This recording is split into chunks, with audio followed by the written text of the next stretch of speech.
ಜನರ ಮತ್ತು ವಾಹನ ಚಾಲಕರ ಜೀವ ತಿನ್ನುತ್ತಿದೆ. ಅರ್ಧಂಬರ್ಧ ಕೆಲಸ ಆಗಿರುವ ಹಳೆ ಬಂಕಾಪುರದಿಂದ ಹುಲಿಕಟ್ಟಿಗೆ ಹೋಗುವ ಮುಖ್ಯ ರಸ್ತೆ ಅವಾಂತರ.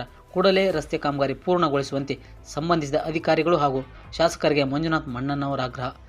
ಕಳೆದ 7-8 ತಿಂಗಳಿನಿಂದ ಕಾಮಗಾರಿ ಪ್ರಾರಂಭವಾಗಿದ್ದು, ಬಂಕಾಪುರದಿಂದ ಹುಲಿಕಟ್ಟಿ ಹಾಗೂ ಇನ್ನಿತರ ಗ್ರಾಮಗಳಿಗೆ ಹೋಗುವ ಪ್ರಮುಖ ರಸ್ತೆ ಇದಾಗಿದ್ದು, ಈ ರಸ್ತೆಯು ಜನವಸತಿ ಇರುವ ಪ್ರದೇಶದ ಮುಖಾಂತರ ಹಾದು ಹೋಗಿದ್ದು, ರಸ್ತೆಗೆ ಹಾಕಿರುವ ಕಡಿ ದಿನಕ್ಕೆ 10 ಸಮಸ್ಯೆ ತಂದು ಒಡ್ಡುತ್ತಿದೆ. ಹಲವಾರು ವಾಹನ ಚಾಲಕರು ಪೆಟ್ಟು ತಿಂದಿದ್ದು, ಕಳೆದ 7-8 ತಿಂಗಳಿಂದ ಪ್ರಾರಂಭ ಮಾಡಿರುವ ಈ ಕಾಮಗಾರಿ ಯಾವ ಕಾರಣಕ್ಕೆ ಈವರೆಗೂ ಮುಗಿದಿಲ್ಲ, ಜನಕ್ಕೆ ಗೊತ್ತಿಲ್ಲ. ಸಂಬಂಧಿಸಿದ ಅಧಿಕಾರಿಗಳು ಹಾಗೂ ಶಾಸಕರು ಗಮನಹರಿಸಿ ಕಾಮಗಾರಿ ಪೂರ್ಣಗೊಳಿಸುವಂತೆ ಮಂಜುನಾಥ್ ಮಣ್ಣಣ್ಣವರು ಅಧಿಕಾರಿಗಳಿಗೆ ಹಾಗೂ ಶಾಸಕರಿಗೆ ಆಗ್ರಹ ಮಾಡಿದ್ದಾರೆ. HM Harkuni, news 43 India, Bankapura. ತಾಲೂಕಿನ ಹಳೆ ಬಂಕಾಪುರ ಗ್ರಾಮದಿಂದ ಗ್ರಾಮಕ್ಕೆ ಹೋಗುವ ಪ್ರಮುಖ ರಸ್ತೆಯ ಅವಾಂತರ ಯಾರು ನೋಡಿದಾರೂ ಇಲ್ಲ. ಶಾಸಕರಿಗೆ ನಾವು ಮನವಿ ಮಾಡೋದೇನೆಂದ್ರೆ, ನೀವು ಮುಖ್ಯಮಂತ್ರಿ ಇದ್ದಾಗ ಆದಂಥ ಕೆಲಸ ಅರ್ಧಂಬರ್ಧಾಗ ಆಗಿ ಜನಕ್ಕೆ ಭಾಳಷ್ಟು ತೊಂದರೆ ಕೊಡ್ತಾ ಇದೆ.